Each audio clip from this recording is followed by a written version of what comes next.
everyone, and welcome back to another tutorial. In this video we are going to be looking at the cabbage patch stitch.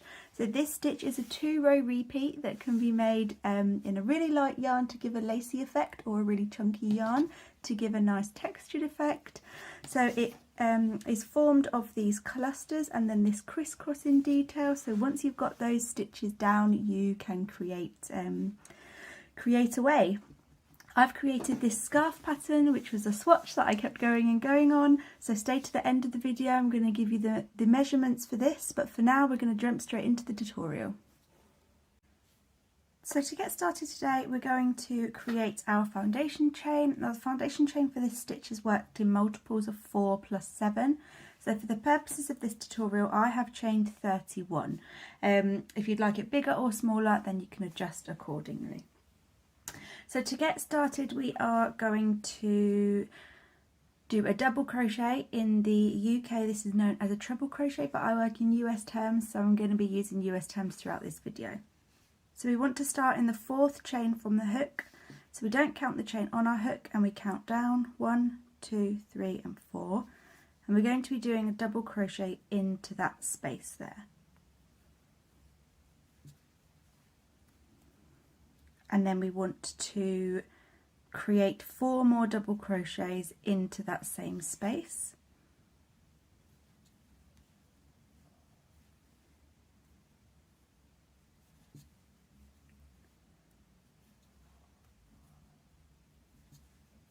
Once we've created those 4,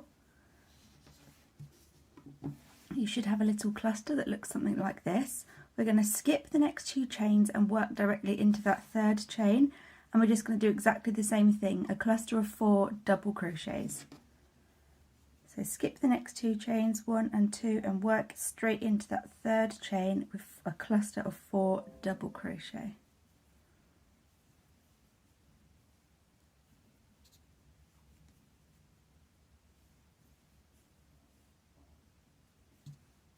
Three and 4. Now don't worry if these bottom chains get a bit stretched. As you work along the row, they will come together and look a little something like this, which is the look that we are going for. So I'm going to pause the video here. I'm going to meet you back at the end of your chain. So to continue, we're going to work in the same way. Skip 2 chains, and in that 3rd chain do a cluster of 4. Skip 2, and in the 3rd one a cluster of 4. And I'm going to meet you back when you have 2 chains left at the end of your row. So once this row is complete, our work should be looking a little bit something like this. Don't worry if it's a bit curly, it will straighten out as we build. I did say previously that you'd have 2 chain spaces left, but you should have 3, so that was my mistake, sorry. So we're going to work into a double crochet into that 3rd chain, so the last chain on the row.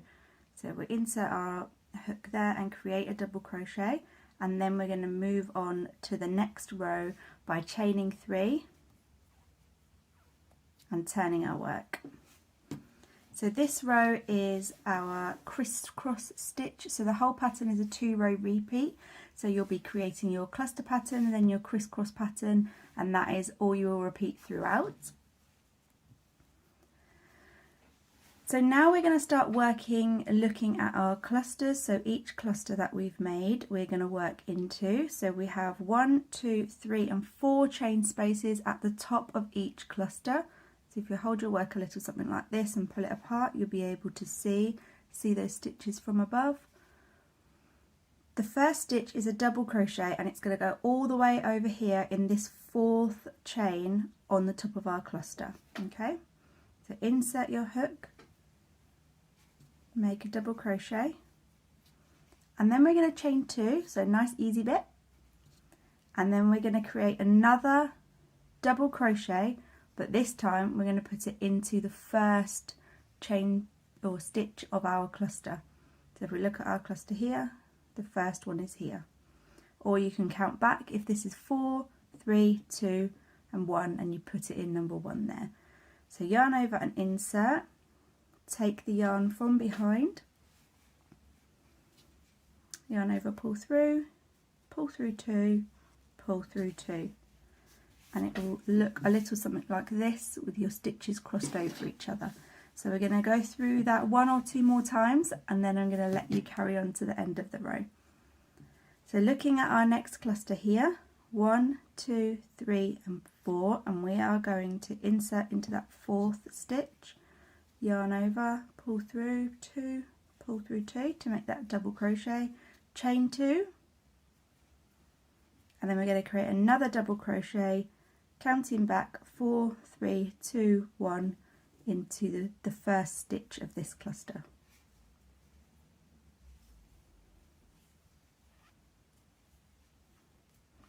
I'm going to do it one more time with you guys again, so that you can just have a little bit of an example, and then I'll leave you to pause the video and meet me back at the end.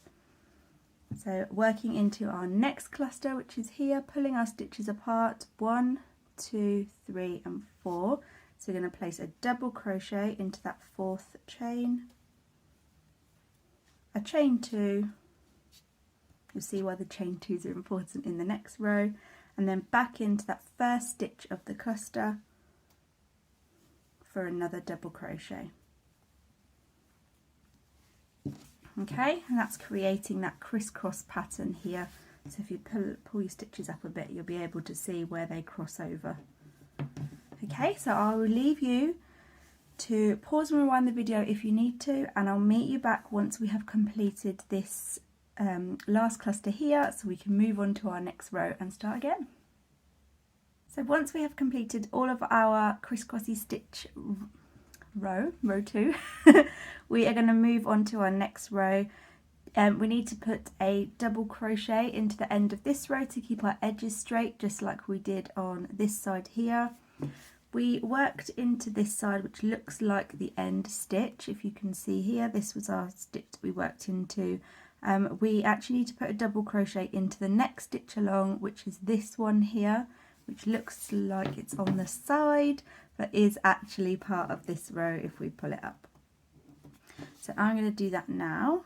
I'm going to put my hook in there. I'm going to do one side at a time. Oh, it went through both. That's it. And then a double crochet. And then just like before, to turn the row, we're going to chain 3, 1, 2 and 3, and turn our work. Now we're going to be working our cluster row again. So to work our clusters just like before and to keep them in the same place, we actually need to work into those chain 2 spaces that we created when we created our crisscrosses. So you can see them here. So we're just going to put 4 double crochets just like before, straight into those chain 2 spaces all the way to the end of the row. So this is a nice easy row, but it does burn yarn, so be careful. And if you work this, so I didn't show you where I went in then, so I did 4 in here, and then I went straight into my next chain 2 space. I've already worked 1, so I'm going to work 3 more in here, and if you pull your work up just like this, you'll be able to see those peaks almost, and that is your chain 2 spaces that you need to be working into. And I'll meet you back at the end of the row after doing this one, and I'll show you where to insert on this one, and then we can finish the row and turn.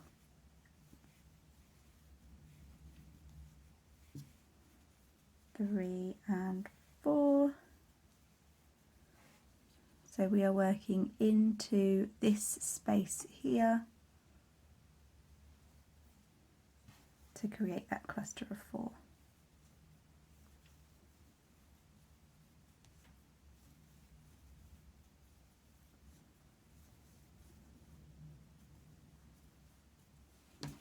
Okay, so I'll leave you to create your clusters and I'll meet you back at the end of the row. So once you've created all of your clusters, your work should be looking similar to this, hopefully, where if you pull your work apart, you can see those crosses in the middle and clusters either side. So to finish this row, we're just going to do a double crochet to keep a nice straight edge like before. We are going to do it in the top chain of this chain 3. Now this is actually looking at the back side of it, so if you just flip your work over and count up, it's this chain here. So insert your hook under both pieces of that chain, and create your double crochet, and then you're going to chain 3 and turn your work for your next row. Okay, and then just like before, you can pause, rewind the video and go back to the crisscross row. It's worked exactly the same way, and then row 5 will be worked the same way as this cluster row, so you can carry on from there. So as promised, details of the scarf pattern. Now I have used a variegated chunky yarn to create this scarf, so I've built up the pattern in exactly the same way, row by row, with the 2-row repeat, and it changes colour as it goes up. Again, I use the chunky yarn, and I used 3 balls of chunky yarn to create this scarf.